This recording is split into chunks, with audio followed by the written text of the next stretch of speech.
What's up guys, this video I'm going to be showing you how to make your sun-wrought dried chalky antlers from looking old like this to new just like this.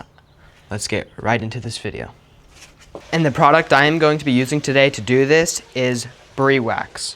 I tried a bunch of different stains and solutions to try to make these antlers look brand new, and brie wax has worked the best for me. So I'm going to be showing you how to apply this in this video. This elk I found as a deadhead last year, so everything was sun wrought. I used both of these sheds, elk sheds right here, as practice. So this shed right here I kind of messed up. I used a stain and I thought that I was going to be able to sandpaper off the excess color, but that didn't work at all. It was just too dry and the stain seeped into the bone.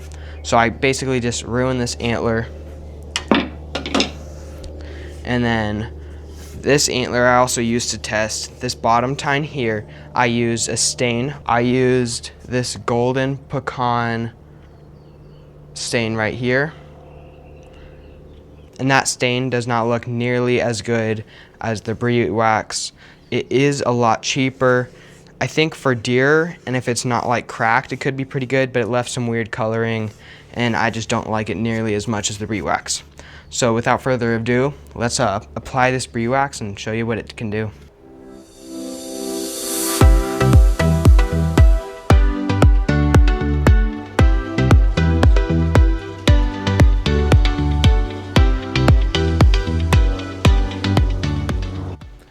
Okay, so we got the brie wax, we got it inside, and I definitely recommend the Tudor Brown. I think that's the best color for this.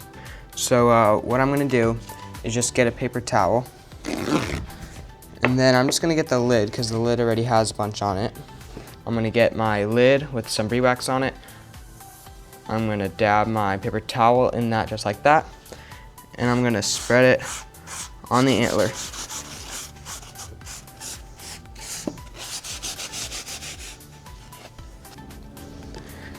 Okay guys, another thing, for these burrs right here, it's really hard to get in there with a rag. So what you can do is get a toothbrush, and then you're gonna get a little bit of brie wax on there with a toothbrush, scrub in those burrs,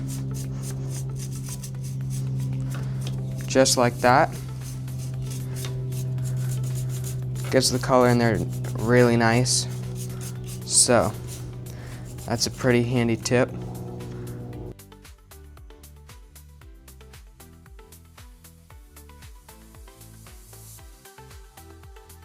Okay, and then we're just gonna do that same process for the whole antler, and then I'll come back to you guys when I finish this side.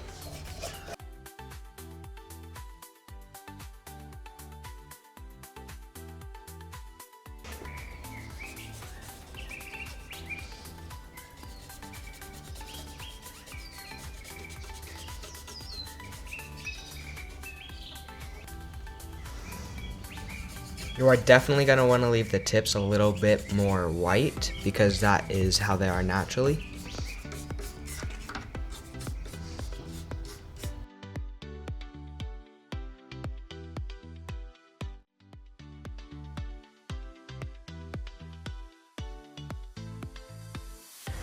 I just did one antler and it already looks a lot better. Okay, we're going to start from the base. I just used the paintbrush or the toothbrush the whole time last time, or for the whole antler, and it didn't take too long. I just did that because I just have more control over color.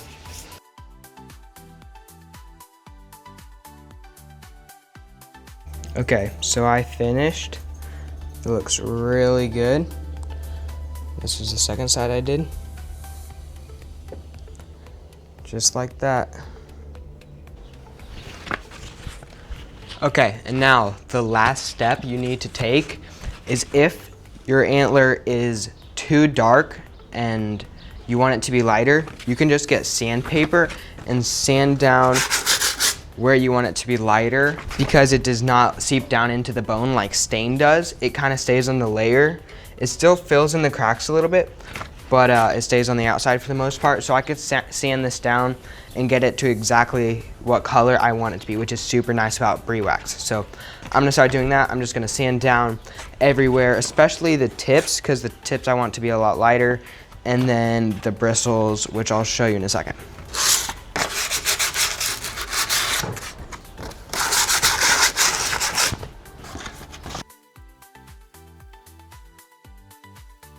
As you can see here, you could start sanding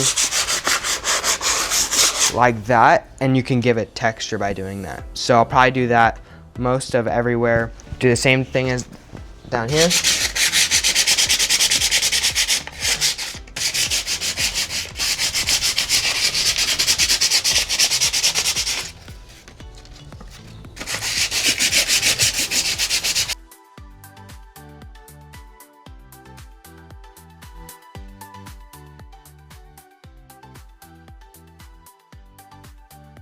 Okay, so I just did this antler here, and I still have to do this one, but I think it looks a lot better already.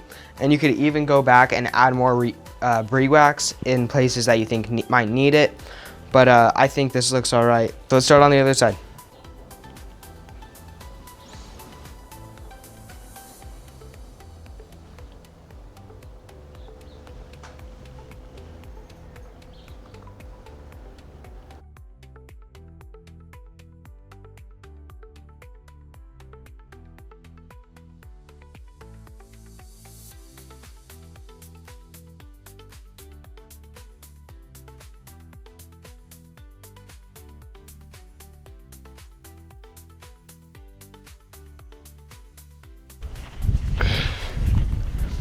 Okay guys, so that is a wrap on today's video. I am super happy with how this turned out. The sandpaper definitely helped a lot. I don't think you could really go without it. And I also think that it depends on the condition of the antler, because here, let me show you. Okay, so this antler I used to test, and it's not very chalky, and I didn't have to use any sandpaper, and it looks really good. But this one, it kind of like seeped into the bone more or something like that, and it got really dark. So if it is too dark, you could sandpaper it, and if it's too light, you can apply more. So very flexible with the condition of the bone, so you don't really have to worry about that. I hope you enjoyed today's video and learned a lot. See you guys in the next episode.